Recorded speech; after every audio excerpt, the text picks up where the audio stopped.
Sa totoo lang, napaka-ipokrito ninyo. And kung meron kayong sasabihin Judas, isa ho kayong Judas para sa bayan at mamamayang Pilipino. Ang Katoliko ang tinatawag na Judas sa isang vlogger na kaadin sa siktang Born Again. Siya si Cathy Binag. Ang mga tao humusga, 18 senador, ang mga Judas na mukhang alagad, ngunit ang kanilang mga kilos ay balasubas. Lahat naman ho tayong makasalanan, pero ang nakakaya, yung isang pare na kung makahusga at makatawag ng Judas, kung makapagsalita, mas Judas pa. Init ang ulo ni Cathy Binag sa pare dahil tinawag ni Father Flavi ang mga senadores na bumoto para ibalik ang impeachment complaint versus VP Sara sa Kongreso. 18 senador, ang mga Judas na mukhang alagad, ngunit ang kanilang mga kilos ay balasubas. Tali naman sa harap ng Senado ang mga taong tutol sa hakbang ng 18 senadores. Nasaan na daw ang katotohanan sa confidential fund ng Vice President? Pero parang hindi matutuloy ang impeachment at maraming nalulungkot sa pangyayaring ito.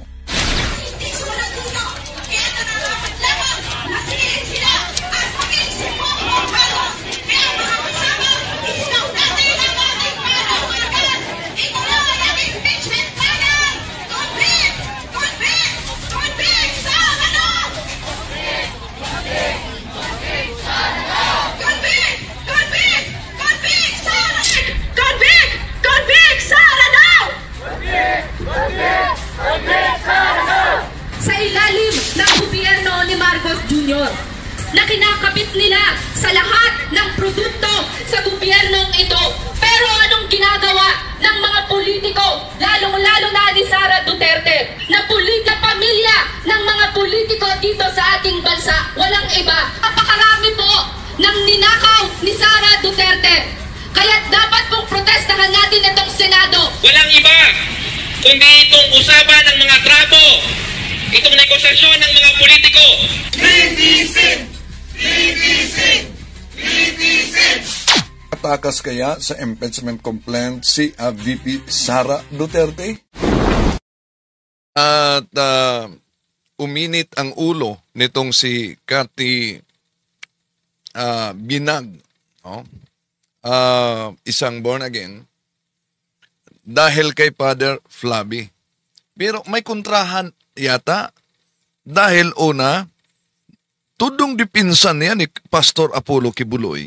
Kahit daw di niya kilala lubos si Pastor Apollo Kibuloy. Pero para sa kanya, di totoo ang mga paratang kay Pastor Apollo Kibuloy at nanawagan pa siya na huwag kayong magsabi ng ganyan kay Pastor Apollo Kibuloy dahil di niyo lubos kilala. Ang tanong, lubos ba niya nakilala si Father Flavi na tinawag niyang Judas? Ito pahayag na kay Kibuloy. Hindi ho ako malapit kay Pastor Kibuloy. Hindi rin ho ako miyembro ng KOJC. Bakit hindi rin ako mapanghusga basta? Ang dami nagsasabi, si Pastor Kibuloy ay isang masamang tao. Ang dami niyang ginawang pangit. Ang hirap pong manghusga sa isang tao na hindi mo nakasalamuha, sa isang tao na hindi mo kilala, sa isang tao na wala kang personal experience. So dapat hindi tayo manghuhusga. Yung mga nagsasalita against kay Pastor, tigilan niyo lalo na hindi niyo siya kilalang personal. Jose, yun ang sabi ni Cathy Binag. No? Tigilan nyo na si Pastor Apollo Kibuloy. Di nyo siya kilalang lubusan. Pero inamin naman niya na di talaga niya kilalang lubusan si Pastor Apollo Kibuloy dahil hindi siya miyembro ng KOGC, miyembro siya ng Born Again. Pero pag manghusga kay Father Flavi, wagas. Tatalakayin natin ito. Kasi umalingan, pag palaging inulit-ulit ay magmukha talagang katotohanan para sa ating mga kapatid na kulang ang kaalaman. ang pagkadaya ay maranasan sa iba't ibang paraan. Pero napakasakit pag madaya tayo sa pananampalataya dahil nanganib pati ang ating kaluluwa. Viva Cristo Rey! Pro Dio et Ecclesia! Kumusta? Welcome sa lahat ating mga suking taga-subaybay na sumusunod sa ating live streaming. Inanyayahan natin ang ating mga suking taga-subaybay. Huwag kalimutang pindutin ang like sa ating live at huwag din kalimutang mag-subscribe kung bago pa lang kayo at pindutin ang bell button para updated kayo sa ating talakayan, mag-comment at i-share ninyo. Palaging sumusubaybay sa atin si Father Alfred Viernes at kanina tumawag sa akin diyan sa Aklan ang exorcist nila na palagi ding nagsubaybay, Reverend Father Jose Relante. Hello, Father. At sa lahat ng mga kaparian, Father Bin Arsenio, hello, Father. Si Father Lucas Enoch, no, na palaging nagsubaybay sa atin diyan sa diocese ng Archdiocese ng Cebu at sa lahat ng mga kaparian. Welcome po sa ating live streaming, mga kapatid. So, bago tayo pasok sa punto por punto, tatalakayin natin itong init na tira ni Cathy Binag, no? Cathy Binag kay Father Flavie. So, isa-isahin natin ito, mga kapatid. Grabe ang banat niya kay Father Flavie dito, no? So, pero may panawagan siya na sana wag niyong husgaan si Pastor Apollo Kibuloy. Pero bago diyan, acknowledge muna natin ang mga pumasok pala sa ating chat. Happy birthday kay Bro James Consensino, ha? Bro James, happy birthday sa inyo at sa lahat ng mga nagdiwa ngayon. So, Paulina, si CG James Torrefranca, Kay Serrano, si CG James Torrefranca, si Muslim Islam, Lapay TV, si Muslim Islam, John De La Cruz, Muslim Islam, David, Paulina, Shelly, si Lapay TV, ako, isang solid Katoliko, pero ano yan? Kititing pa lang sa kanya, di ko gagawin isang hipokritong pare na gaya kay Flavie. Di ako maniniwalang Katoliko ka, no? Lapay TV. Nagdadala ka lang sa pangalang Katoliko, no? Dahil ang amoy mo lang anti-Catholic na. Si CG James Torrefranca, si Adon Abudal, natural against ka kay Father Flavie dahil sumusuporta ka sa patayan, no? Mas mabango para sa iyo yung patayan talaga. At gustong-gusto mo talaga yung patayan. Lalo na sa kay di po ba? Sangayon ka ba sa sabi ni Duterte na lahat ng mga sumusuporta kay Duterte, sabi niya, sasama ko kayo sa impyerno. So, pabor ka ba niyan na sasama kay Duterte sa impyerno? So, okay. Sa lahat nating mga kapatid na sumusubaybay sa ating live streaming, welcome sa lahat. So, di na kayo magtaka, noon pa man yung Lafay TV na nagsabing katoliko daw siya, pero maamoy mo naman kung anong ore, di ha?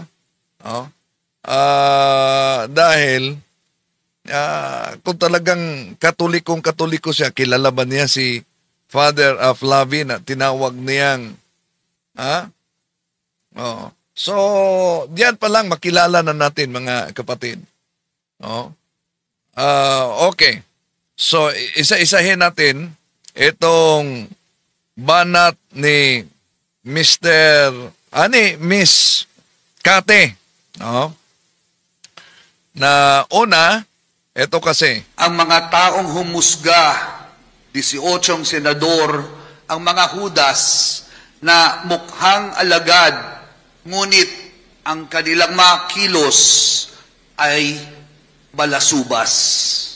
Sila ang mga Pilato na may kapangyarihan bilang hari ng saligang batas, ngunit ginamit ang poder, naghugas ang kamay upang imbis ang hari ng katotohanan ang bigyan laya, pinili ang kamatayan at si Barabas. However, all is not lost as we condemn the actions of the 18 senators. Let us not forget the light, the sun, the brave. Merong 5 nanindigan, gaya ng mga tinukhang na naririto ngayon, nilabas ang ulo, kahit ilan sa kanila ay pinaghahanap na ng mga pulis. Naririto sila at meron pa rin tayong 5 na mga tumindig kahapon. At hindi lang sila mananatiling 5. Si Father Flavie Villanueva, confess siya na noon ay drug addict. No? Pero, na nakapasok na siya sa pagpapari, yon, may reparation of damage. Kaya binigyan niyang pag-asa, lalo na yung mga biktima sa pagpatay at nagsampa ng kaso at kinalinga yung mga kamag-anak. Kaya may isinagawa sila na grupo talaga. At may nasampahanan ng kaso na mga pulis at hinatulan na talaga sa korte na guilty beyond reasonable doubt, kung maalala ninyo yan mga kapatid. So, si Father Flavie, isa sa mga testamento na ang adik, pagbigyan ng pagkakataon, ay pwedeng magbago. Tulad ni Father Flavie, na inamin niya noon ay siya'y lulong sa droga. Pero, naging pare. Hindi lang yan, meron pang isang pare na noon lulong sa droga, pero ngayon exorcist na. O so, meron talagang pagbabago. Ang problema lang, nitong mga gusto talaga ng patayan, no? Gustong patayan, ay huwag bigyan pagkakataon na magbago. Ubusin lahat. Patayin lahat. Yun talaga ang gusto nila na mangyari. Pero ang problema ngayon, mga kapatid, ito na. Kaya nga si dating Pangulong Rodrigo Duterte humarap na ngayon sa korte sa ICC, no? Kung mapansin ninyo. At yun, tingnan natin kung ano ang resulta sa naturang mga kaso niya. Okay, tuloy natin. Meron po tayong kasamahan dito sa harapan na makakasama nila mamaya at ating panalangin hanggang sa tuwina. Palakpakan din po natin ang ating mga magigiting na prosecutors na titindig kasama ng 5. They might have killed the poor, but then again, we turn to faith for strength. We turn to faith for refuge. We turn to our God and His mercy and healing.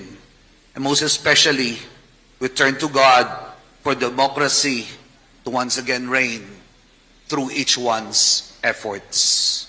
May God bless us and bless us. Oh, sandali muna, may nabasa ako dito na si Pedro Ampo. Good bro Windel. Yan ang problema sa mga Katoliko. Kung pare ang nagsasabi, hindi ako naniniwala, Katoliko kayo, mga antikristo kayo. Okay, tuloy natin mga kapatid. Kaya nga,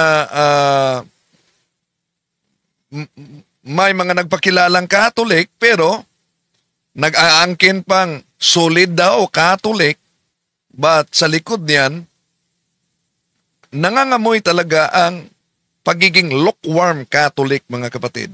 Always. May isang pare, si Father Flavor dyan, na lumabas. Ako naiirita ako. Ayoko na sana na magsalita about them or about religion. Pero, ayaw na umano niyang magsalita about sa religion. Nakalimutan ba ni Cathy na siya ay born again? At ang born again ay di naniniwala kaugnay sa religion. Dahil para sa kanila, ang born again ay hindi religion. At para sa kanila, ang religion ay hindi makapagliligtas ng tao, no? So, ngayon, kung ang relihiyon ay di makapagligtas ng tao, at kung ang paniwala nila Bible alone, sola scriptura, asan kaya yan kinuha ng mga born again? At pagkatapos, tinawag niya si Father Flavi dito na Father. Nakalimutan siguro niya ang doktrina ng mga born again na bawal magtawag na Father. Walang pagkakaibas kay Kibuloy at sa iglesia ni Manalo, no? Na mga anti-Katoliko. So mga kapatid, isa sa mga taktika kasi ng ancient enemy natin, no? Dayon sa 2 Korinto kapitulo 11 versikulo 12 hanggang 15 ay to divide and then attack. Kaya nga dumami ang mga relihiyong tatag lamang ng tao ngayon. Napansin ninyo? Ang daming mga relihiyon na tatag lamang ng tao ngayon. No? Okay.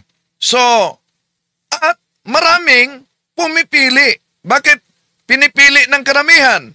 Dahil kung 2 Korinto kapitulo 4 versikulo 4, alam nyo naman, si Satanas ay ama sa kinikilalang ama sa buong mundo. Bakit kinikilala si Satanas na ama sa buong mundo na hindi naman siya ang naglikha sa mundo? Dahil maraming tao na nasa mundo mas pinili yung mga iglesia, yung mga sekta o mga kulto na tatag lamang ng tao. Ang layunin yan na mailayo ka sa tunay na iglesia, ang simbahang Katoliko, na sa pamamagitan ng simbahang Katoliko may mga sakramento na ito mga sakramentong ito ang magdala ng kaligtasan sa kaluluwa mo. Yon. Wala na silang Mahal na Birhen Maria, wala na silang mga santo, karamihan sa kanila, pag nasa ibang sikta na, abay, tumitigil na sa pagdiwang ng piyesta, pero may mga tumitigil sa pagdiwang ng piyesta, hindi pa tumitigil sa pamimista. Tuloy natin. Pero gusto ko lang malaman na sa ibang matitinong pare sa inyo po, na kung meron hong isang paring ganyan na selective ho mag-isip, tas nire-represent ho ang inyong inyong institusyon. So nagiging konstitusyon na ang institusyon ni Cathy, no? Sino ba ngayon ang selective mag-isip? Di mo ba panay ang kaniyang suporta kay Kibuloy at may panawagan pa siya na kung maari, ano daw? Eto, balikan natin ang kanyang sabi. Ako ho, hindi ho ako malapit kay Pastor Kibuloy. Hindi rin ho ako miyembro ng KOJC. Bakit hindi rin ako mapanghusga basta? Ang dami nagsasabi. Oh, so, hindi siya malapit kay Kibuloy, hindi siya miyembro ng KOJC. Ngayon, ibalik natin sa kanya. Malapit ka ba kay Father Flavie? Miyembro ka ba ni Father Flavie? Di po ba? Ba't tinawag mo ng Judas si Father Flavie? Kung kay Kibuloy, para sa iyo, huwag niyong husgahan si Kibuloy. Bakit? Dahil si Kibuloy ay hindi ninyo lubos na kilala. Yun ang panawagan niya. Si Pastor Kibuloy ay isang masamang tao. Ang dami niyang ginawang pangit. Ang hirap pong manghusga. Oh, yun. Ang hirap daw umano manghusga pag si Kibuloy na. Pero pag pare na hindi din niya lubos kilala, daling husgaan lang. Ganon ba ang mga born against? Tuloy natin. Sa isang tao na hindi mo nakasalamuha, sa isang tao na hindi mo kilala, sa isang tao na wala kang personal experience. So dapat hindi tayo manghuhusga. Oh, yan. Sa mga taong di mo kilala, wala kang personal experience, wag agad-agad maghusga. Tanong, tinawag mo si Father Flavie Villanueva na Judas. At mas Judas pa. Kilala mo ba si Father Flavie? May personal experience ka ba kay Father Flavie? Di po ba nakukontrahan na ang pahayag mo pag kay Kibuloy ka? O, kung sumusuporta kay Kibuloy, ikay isang born again. Di po ba paniniwala ng mga born again? Galacia Kapitulo 3, versikulo 8, kahit pa ang anghel bababa sa lupa, magtulo ng maling aral, wag niyong tatanggapin. Ba't sinuportahan mo si Kibuloy na self-proclaimed appointed son of God? Ha? Naniniwala ka ba na si Pastor Apollo Kibuloy ay appointed son of God? Okay, tuloy natin. Yung mga nagsasalita against kay Pastor, tigilan niyo, lalo na hindi niyo siya kilalang personal. Oh, yan. Tigilan niyo po. Si Pastor Apollo Kibuloy daw, di niyo kilala. Oh, ngayon, ikay nagsasalita, ibalik natin sa kanya kay Father Flavie. Kilala mo bang lubos si Father Flavie? Okay. Uminit lang ang kaniyang ulo dahil didiis kasi siya. Oh, didiis siya. Kaya daming mga isyu niyang ibinato dito kay Father Flavie. Napakapangit. Sana sa akin, kung kini-question mo yung confidential funds ni VP Sara, bakit hindi mo rin questionin yung GAA and BICAM na bilyon-bilyon ang halaga? Oh, so una, sinisiguro mo ba talaga na hindi kine-question yan ni Father Flavie? At alam mo ba na yung ibinabato mo ay matagal na yang kine-question ng simbahan? Ha? Di mo ba alam? Lalo na ang may kaugnayan sa mga itong korupsyon. Ito, pakita natin yung kaugnay sa korupsyon. Mga obispo mismo ng simbahan nagsabi kaugnay sa korupsyon. Ito.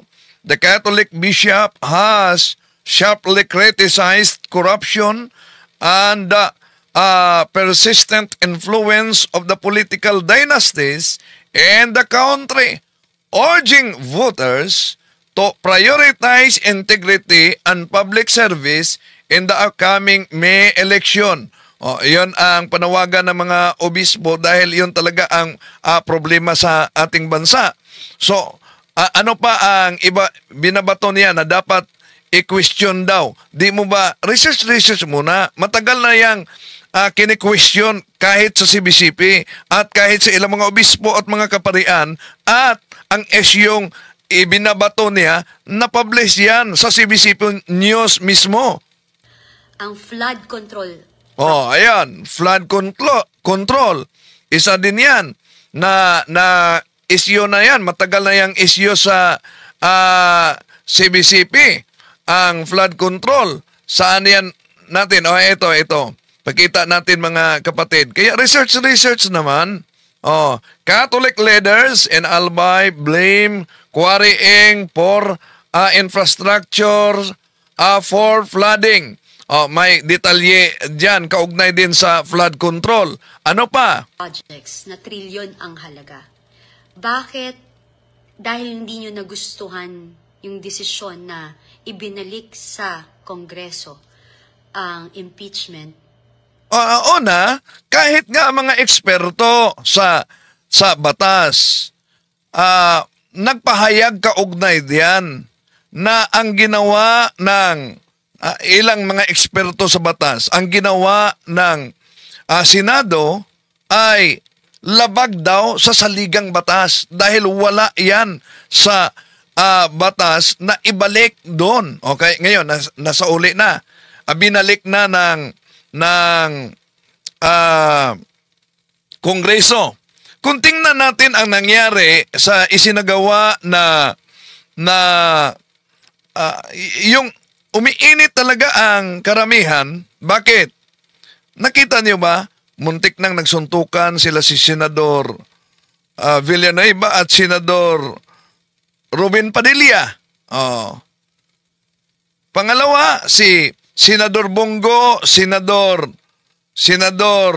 Bato, nagiging parang abogado sa defense sila. Para bang nakalimutan nila na sila ay judge. Kaya judge sila, mayroon sanang impartiality. Sila ang hukom. So, ibig sabihin, dahil sila ang hukom, sino ang prosecutor sa impeachment? Yung mga piniling abogado sa Kongreso. Sila ang mga prosecutors. O, meron ng grupo na pinili na mag-represent as prosecutors. Sino ang defense? Natural yung abogado, mga abogado ni VP Sara. So, dapat ang maghain ng motion para ibasura, hindi yung judge. Sino ba ang naghain? Una, si Senador Robin Padilla. Judge siya.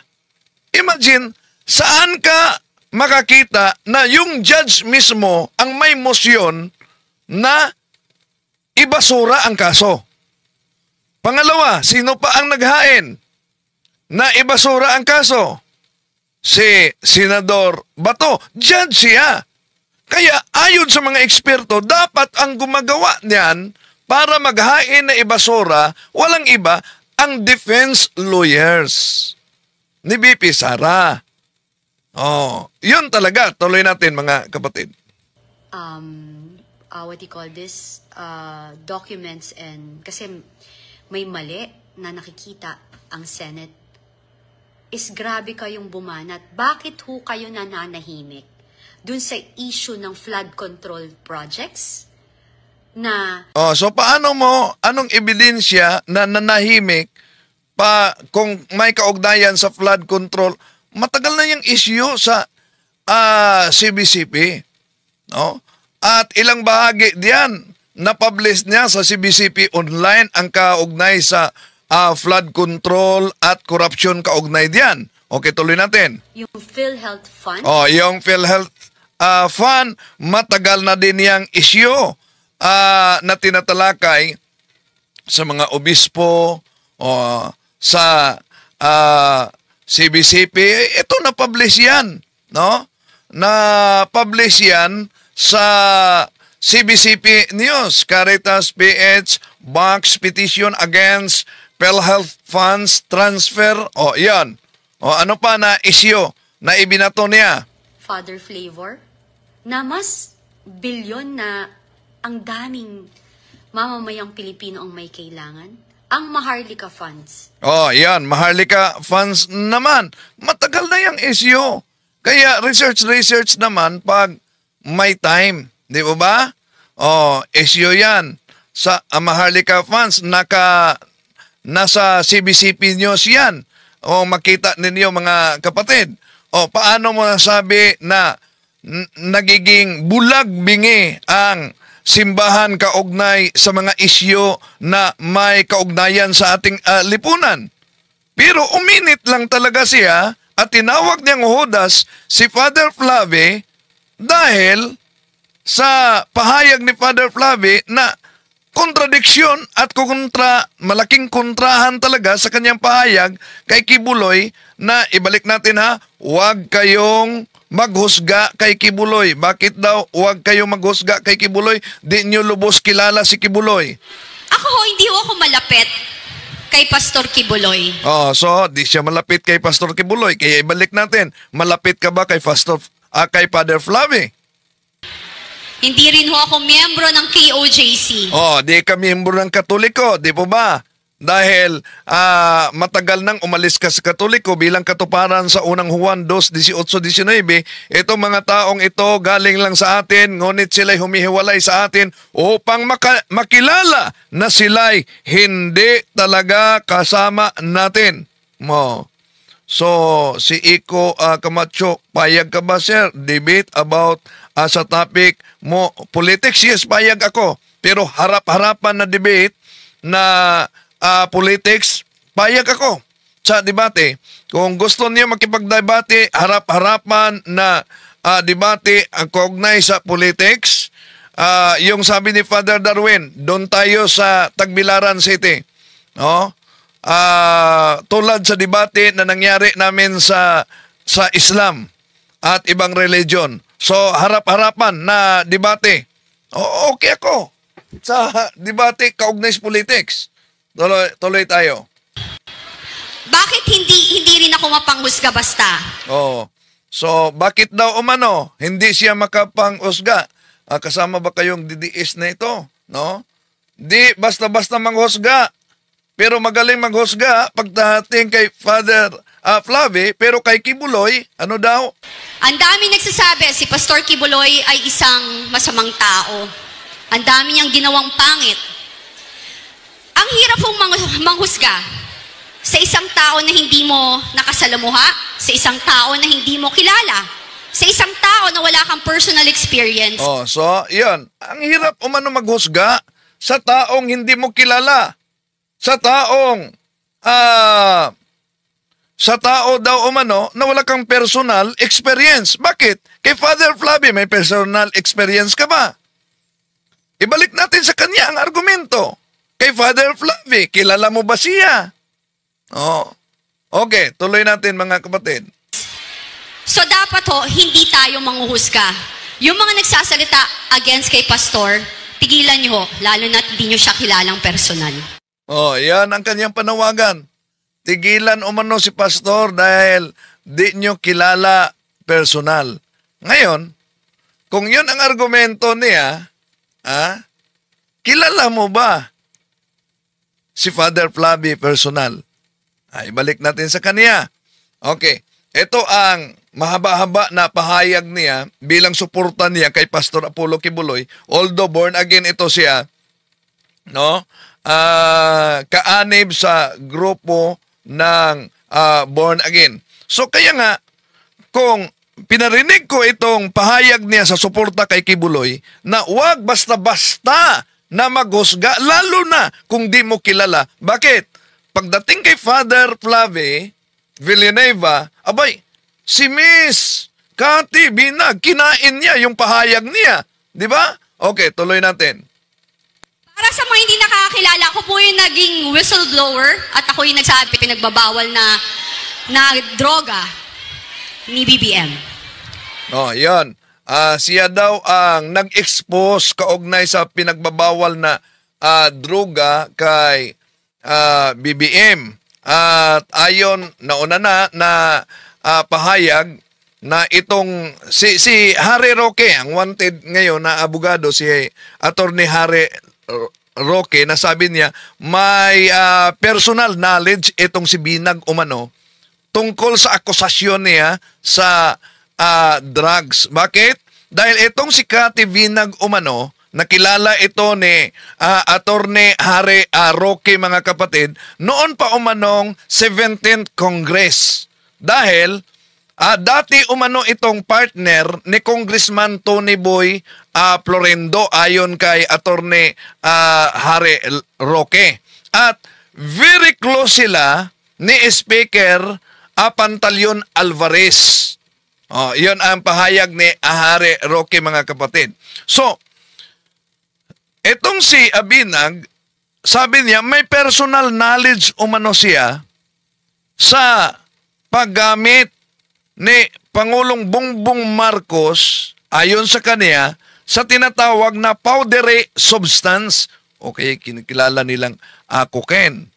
At ang personal na knowledge na ito, sabi niya, mga 10 taon na umano na meron siyang nalalaman kaugnay dito. So, ibig sabihin, kung 10 taon na sa tambalang BBM at Sara, hindi alam nila kung totoo man. Kung totoo, palagay natin, totoo na gumagamit ng droga. So, alam nila. Nung di pa nag-aaway, nung tambalang BP Sara at BBM, kung totoo ang aligasyong ito, bakit nanahimik sila? Ngayon, sinasabi nila na bangag na presidente, yon ang kanilang paulit-ulit, bangag na presidente. Ngayon, sa tambalang, ibalik natin sa kanila, sa tambalang BBM at Sara noon, nanalo si BBM, nanalo si Sara. Kaya, sino masisi natin sa pangyayari ngayon? Kung totoo, hindi ko sinabing totoo na, kung totoo na yung akusasyon nilang bangag, sinong masisi sa naglagay na sinabi nilang bangag? Di ba? So ayon sa pahayag, 10 taon na umano personal knowledge na kaugnay diyan. Tuloy natin. Okay? So, anyway, ako nagagalingan ho ako sa mga taga-KOJC. Yung kanilang faith sa Panginoon, yung kanilang forgiving heart. Kasi nung time na, I'm a born-again Christian. Makasalanan din ho ako noon. Hanggang ngayon. Born-again Christian. Makasalanan siya noon. Pero hanggang ngayon daw. Di po ba? Ang born-again ay paniniwala nila ligtas na sila. So kung ligtas ka na, meron bang ligtas na makasalanan pa? Di po ba? Revelation chapter 21, 27, anong sabi? Walang sino man na makapasok sa langit kahit may kunting kasalanan. So, sabi niya, makasalanan ako noon, pero para bang pahiwatig na hindi na siya makasalanan ngayon. Ngunit, nadugtungan niya hanggang ngayon. Kasalo. At na, as OFW, tayo ay umaasa, kayo ay umaasa upang magkaroon ng pagbabago sa ating bansa at para kayo po ay makabalik sa Pilipinas kasama ng inyong mga pamilya. Nung nangyari ang KOJC siege, okay, sandali muna, may nabasa ako kay Boy Bandayunon. Brad Windel, huwag na sanang makisawsaw diyan sa politika. Ang hirap. Una, yun ang problema, kapatid. No? Walang batas na ipinagbabawal na ang nasa simbahan, pare, obispo, bawal makibahagi sa isyu, sa politika, sa ating lipunan. Tandaan natin, ang ating konstitusyon, ang konstitusyon natin ay meron yang preamble. Ano yung nasa preamble? We the sovereign Filipino people imploring the aid of the Almighty God. Pagkatapos, sasabihin, huwag kayong makisawsaw sa politika na kung tingnan natin, grabe na ang korupsyon sa ating bansa. Grabe na ang nangyari.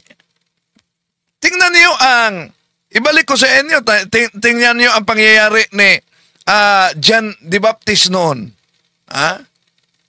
Si John the Baptist ba noon, nagbinyag lang? Anong dahilan kung bakit pinutulan siya ng ulo? Dahil nanindigan siya sa imoralidad sa namuno sa kanyang panahon. Noon, kung kayo'y nabubuhay sa panahon ni St. John the Baptist, sasabihin mo ba, St. John, huwag ka nang makisausaw sa imoralidad ng namuno sa gobyerno. Magbinyag ka na lang. Ganon ba? Okay, tuloy natin. Iba ho ang nakita ko. Oh, ayan. Pag ang tayong nasa Katoliko, o pari man, o obispo man, o mga layman, tatalakay tayo sa mga isyu na may kaugnayan sa ating lipunan, abay, ang daming magsasabi, huwag kayong makisawsaw. Pero tingnan nyo, Iglesia ni Manalo, grabe ang kanilang pakisawsaw. Tingnan nyo si Kibuloy, tumakbo pa. Di ba? O, ilang mga nasa ibang reliyon na tumakbo pa. O. Anong reaksyon nyo? Kaugnay sa kanila. Di ba? Wala. Pag Katoliko, huwag na kayong makisawsaw.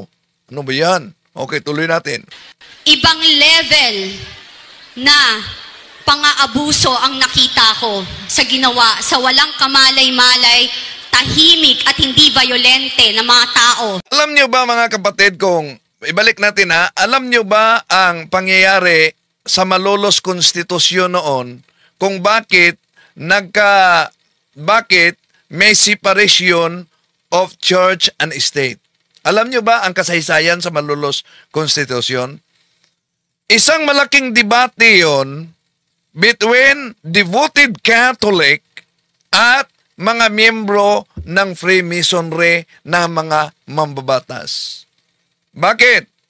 Dahil sa panahon na yung Malolos Konstitusyon ay binubuo, mga kapatid, grabe talaga ang debate noon. At pinagsisikapan ng mga grupo ng tinatawag na Freemasonry na meron talagang separation of church and state. 1899 Malolos Konstitusyon. No? So, si Manuel Lopez na isang Freemasonry na mambabatas noon, sabi niya, iyon ang argumento niya, kung ipatuloy ang union between church and state, kung ang mga pari daw ng simbahang Katoliko ay mangungurap sa pera sa bayan, abay, damay ang gobyerno. Yon ang kanyang argumento. Damay ang gobyerno. Kaya si Manuel Gomez, isa sa mga nagsasabi, dapat merong separation of church and state. Pero si Felipe Calderon, mga kapatid, the devoted Catholic, siya talaga ang nanindigan. Dahil, una, ang konstitusyon natin may preamble na. Tanggalin nyo ba yung preamble? Ano yung nasa preamble? We, the Filipino people, imploring the aid of the Almighty God. Pangalawa, isa sa mga argumento na mula pa noon ang tinatawag na Judaism, union between church and state. Even ang grupo ng paganism noon, before the conversion of Emperor Constantine, paganism was the state official religion of the Roman Empire.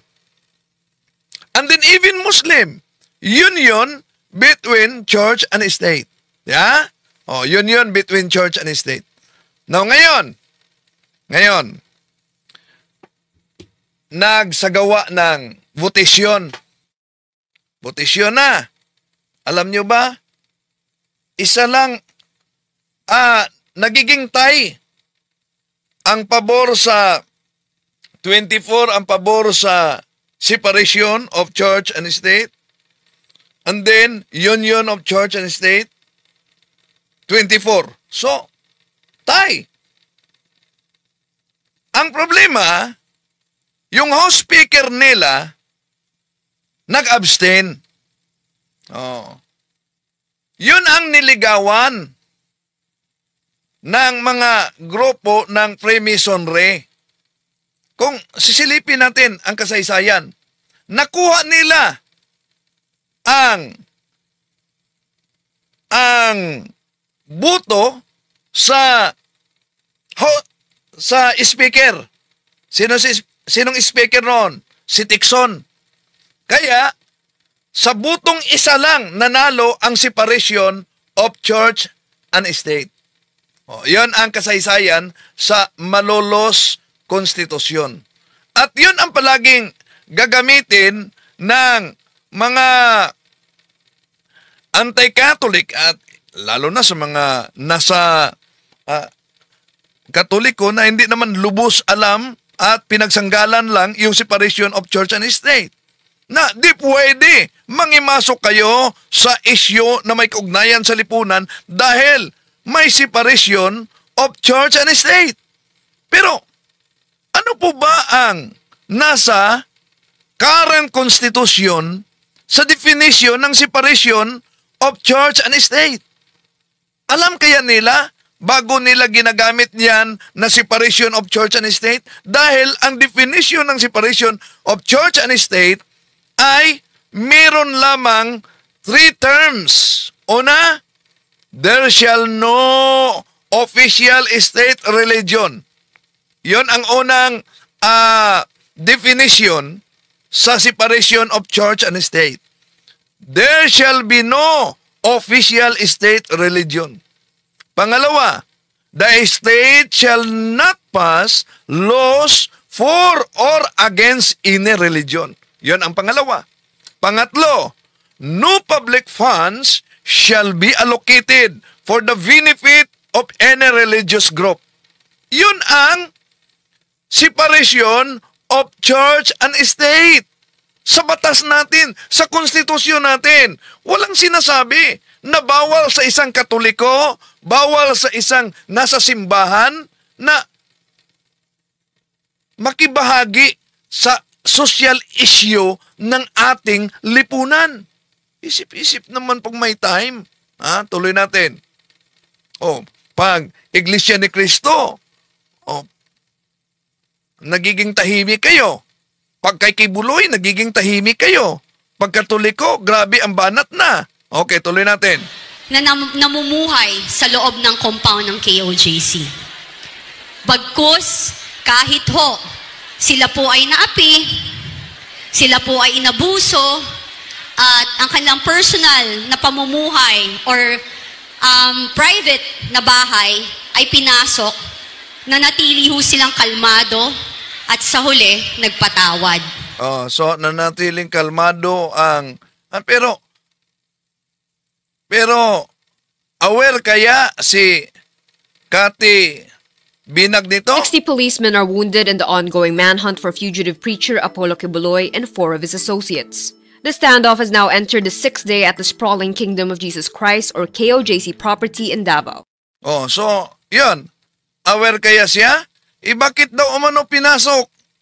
Natural, una, si Kibuloy merong warrant of arrest, patong-patong na warrant of arrest. Pangalawa, nauna nang sinabi ni Pastor Apollo Kibuloy, kaya nga, isang malaking hamon sa PNP yon.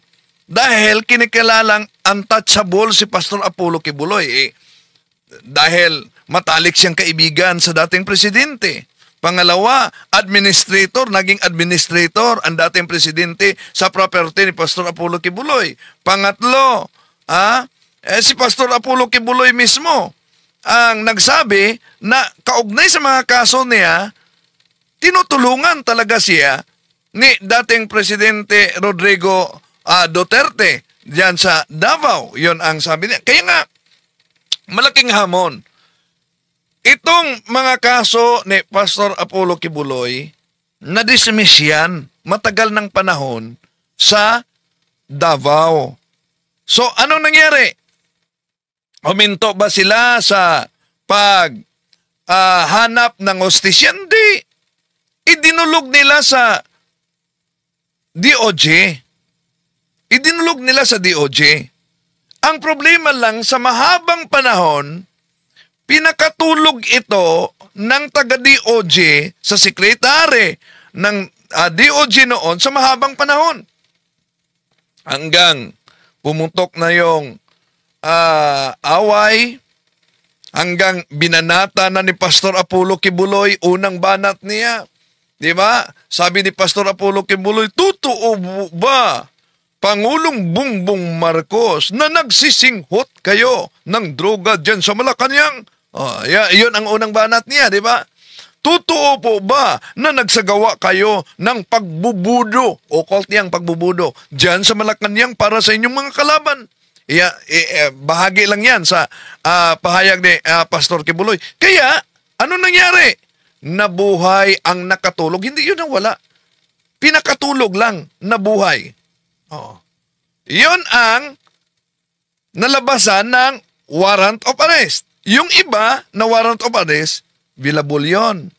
Pero, merong warrant of arrest na walang piyansa. At yun ang nagpapakulong ni Pastor Apollo Kibuloy at sa kanyang mga kasama. So, binanatan dito ni Kati Binag dahil pinasok umano ang lungga ni Pastor Apollo Kibuloy. Natural, dahil may intelligence report, doon nagtatago.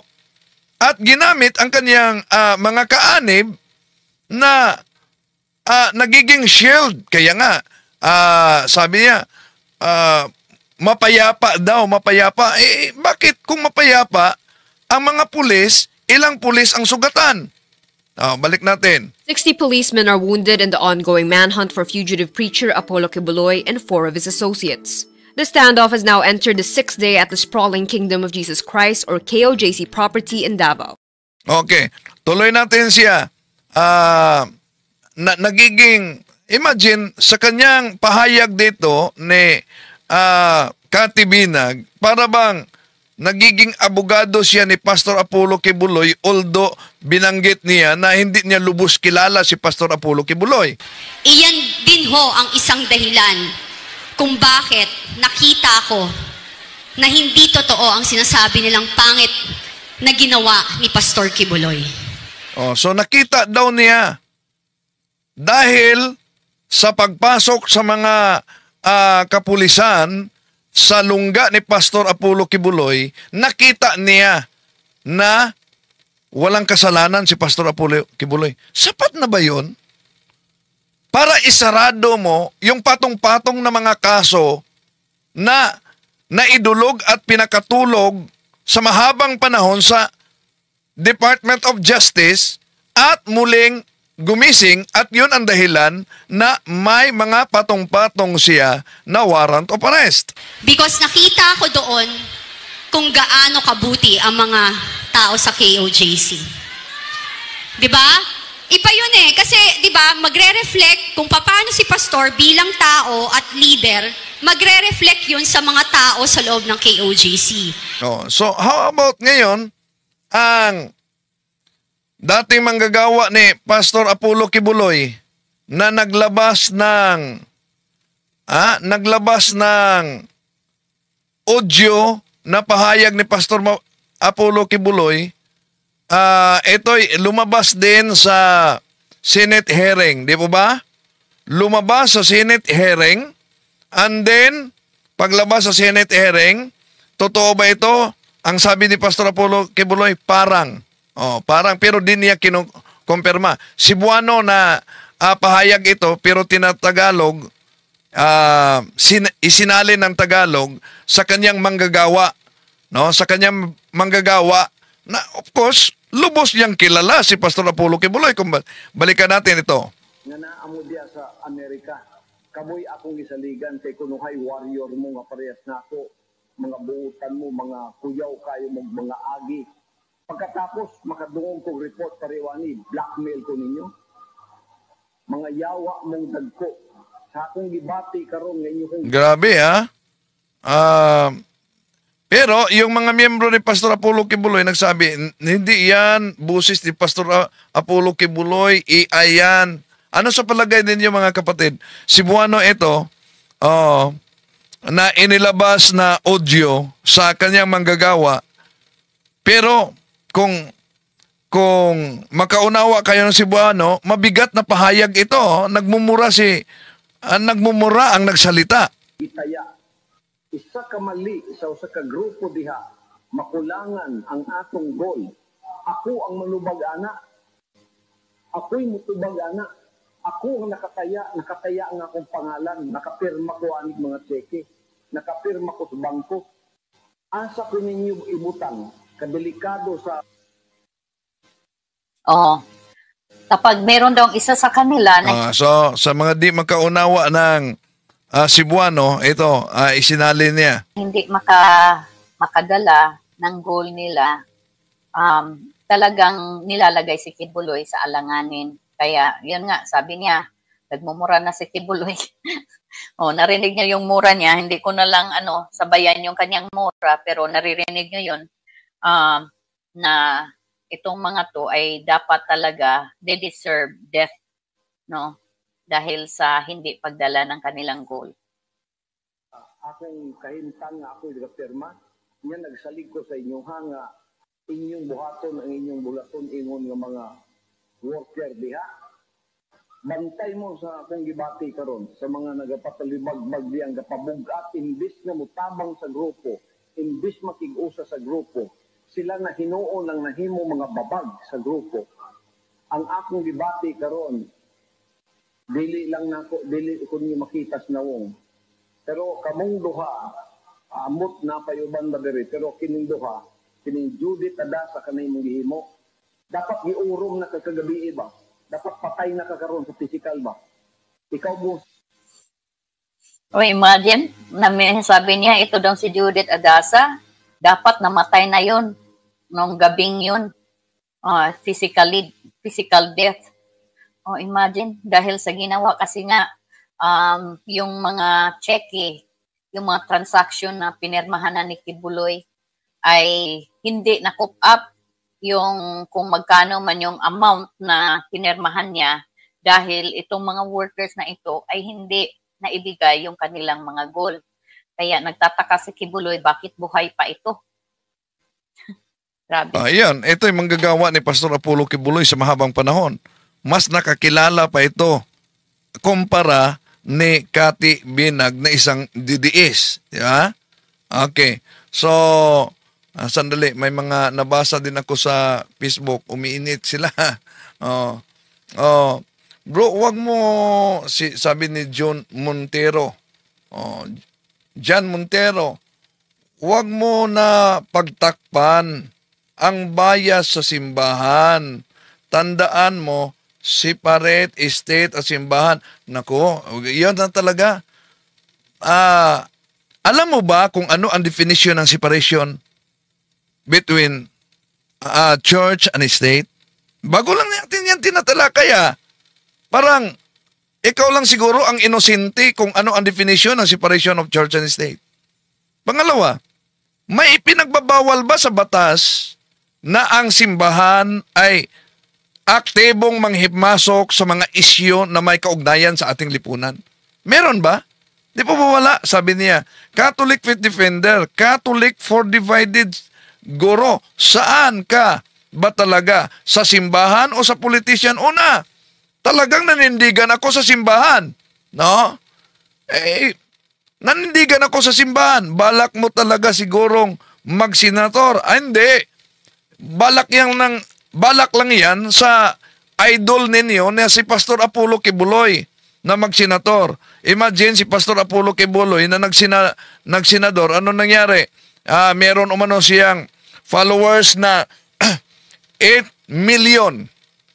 Kung 8 million, ilan ang bumoto sa kanya? More than 5 million. Asan yung sabi niyang mga kaanib niya ay 8 million?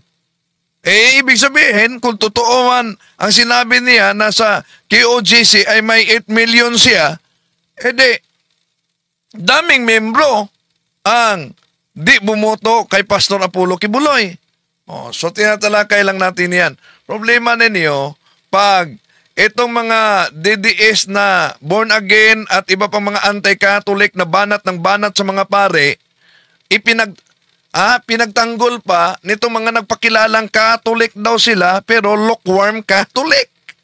Oh. Yun ang problema. No? Pinagtanggol pa nila ang mga anti-Catholic na banat na banat. Pero sa atin, ating tinatalakay lamang at pinakita natin mga kapatid yung mga kontrahan na pahayag nung idinipinsa niya si Pastor Apollo Kibuloy, anong resulta? Parang kinain mismo. Kinain mismo ang pahayag niya kaugnay sa pagdipinsa kay Pastor Apollo Kibuloy. To make his message known is our responsibility.